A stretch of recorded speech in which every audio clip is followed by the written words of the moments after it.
chers amis. C'est aujourd'hui que nous terminons dans cette vidéo notre série des réflexions sur les grandes décisions de la vie. Je crois que vous êtes nombreux à suivre ces réflexions et j'espère que ça vous bénit énormément. Que le Seigneur vous bénisse, vous qui êtes avec nous depuis le début de cette série d'enseignements sur les grandes décisions de la vie. Nous l'avons dit et nous ne cesserons jamais de le répéter. Personne n'a le diplôme de mérite en matière de décision. On peut prendre une bonne décision aujourd'hui et demain se tromper. Il arrivera à tout le monde dans la vie de se tromper dans les décisions prises. Même ceux qui respirent, n'est-ce pas, la prophétie ou la dimension prophétique au même niveau que Moïse, même ceux à qui Dieu parle comme il parlait à Moïse, ils peuvent se tromper parce que l'erreur est humaine. OK? Et quelle que soit notre race, quel que soit notre niveau d'études, quel que soit notre niveau social, toutes les décisions de la vie se prennent par les mots oui ou par les mots non. Nous l'avons dit. Alors, le mot oui peut être négatif et le mot non peut être positif. Le mot oui peut être aussi positif, tout comme le mot non peut être négatif. Tout dépend dans quelle direction on oriente. Et l'apôtre Jacques, ou le frère Jacques, dans Jacques 5,12, il dit que votre oui soit oui, que votre non soit non. Nous avons posé la question de savoir, est-ce que ça voudrait dire qu'une fois que j'ai dit oui, je ne peux plus changer, je dois aller jusqu'au bout, peu importe les conséquences? Nous disons non. Ce n'est pas ce que l'apôtre Jacques veut dire. Nous avons même tenu à dire que les livres de Jacques fait partie des épîtres pastorales. Les épîtres pastorales sont des épîtres qui posent beaucoup de problèmes d'herméneutique. Et surtout lorsqu'on n'est pas bien préparé, on peut faire dire à ces épîtres ce qu'elles ne disent pas. Parce que tout le monde croit qu'il suffit d'être sincère pour interpréter bien la parole de Dieu. Non. Certaines déclarations des épîtres exigent certains outils en matière d'exégèse et d'herméneutique. Et ce texte dit que votre oui soit oui, que votre non soit non. Quel est le oui qui doit rester oui? Quel est le non qui doit rester non? Nous avons déjà amplement répondu à cette question. Et pour ce soir, nous voulons mettre la série sur les gâteaux, clôturer cette série d'enseignements où nous avons voulu tirer 16 principes, 16 vérités en ce qui concerne la façon de gérer les oui et les non. Vous comprenez? Comment gérer les oui, comment gérer les non? Ça fait partie des décisions de la vie, les mots oui et les mots non. Et la 16e vérité d'aujourd'hui, c'est quoi?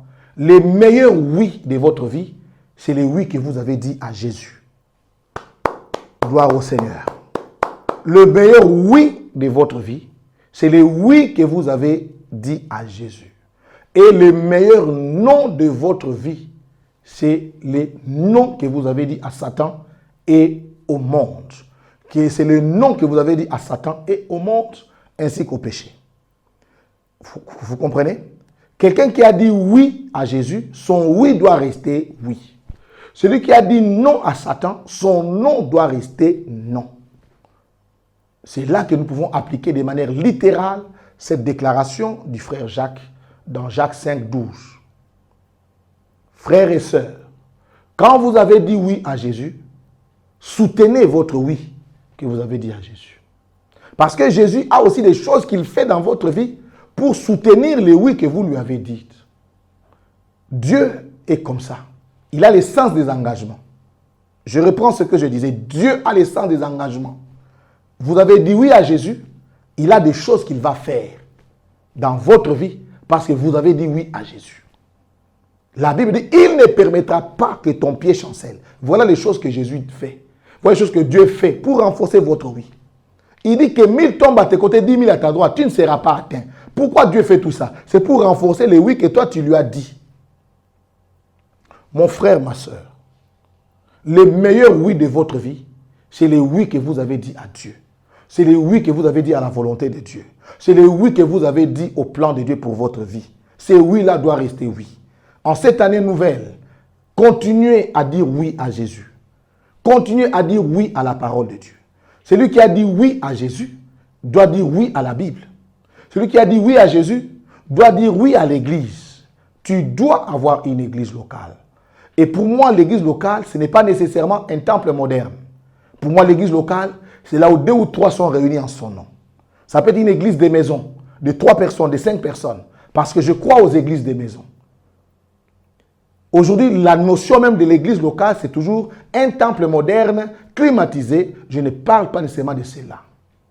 Je parle, tu dois avoir un endroit où tu t'es réuni avec des frères dans la foi pour renforcer le oui que tu as donné à Jésus.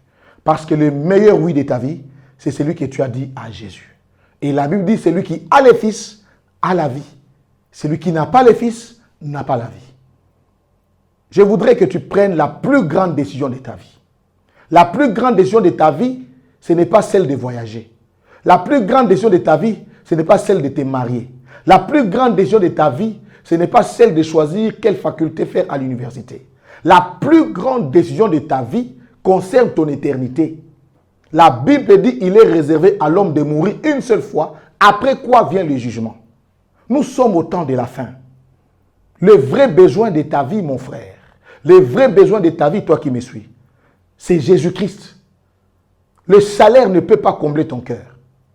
L'argent, les femmes ne peuvent pas te satisfaire. Il n'y a qu'une seule personne qui peut combler le vide de ton cœur. C'est Jésus-Christ. Et quand il vient dans ta vie, il veut que tu lui dises oui. Et quand tu lui as dit oui, tu ne seras pas déçu. Parce que Jésus mérite que tu lui dises oui. Oui, je préfère le répéter. Jésus mérite que tu lui dises oui.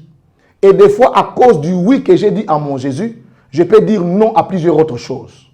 L'apôtre Paul dit, les choses qui étaient pour moi comme des gains, je les regarde comme une perte à cause de l'excellence de la connaissance de Jésus-Christ. Le meilleur oui de ta vie, c'est le oui que tu dis à Jésus. Et alors que tu suis cette vidéo, je voudrais t'encourager à dire oui à Jésus. À dire, Seigneur, je te donne ma vie. Je veux que tu diriges ma vie. Parce que la vie chrétienne commence à la croix. Il faut avoir donné sa vie pour marcher avec Dieu. Tant que tu n'as pas donné ta vie à Christ, c'est que tu ne le connais pas encore. Être chrétien, ce n'est pas avoir une église locale, mais c'est d'abord avoir une relation personnelle avec le Christ. C'est être passé par la croix. Et celui qui a donné sa vie à Christ sait quand est-ce qu'il l'a fait. Si tu ne le sais pas, c'est que tu ne l'as pas fait. Que Dieu vous bénisse. N'oubliez pas de partager cette vidéo à vos amis et à vos familles et surtout de vous abonner. Restons connectés. Prochainement, nous parlerons de comment vaincre les frustrations de la vie. C'est la prochaine étude, prochaine réflexion. Comment vaincre les frustrations de la vie. Bye bye.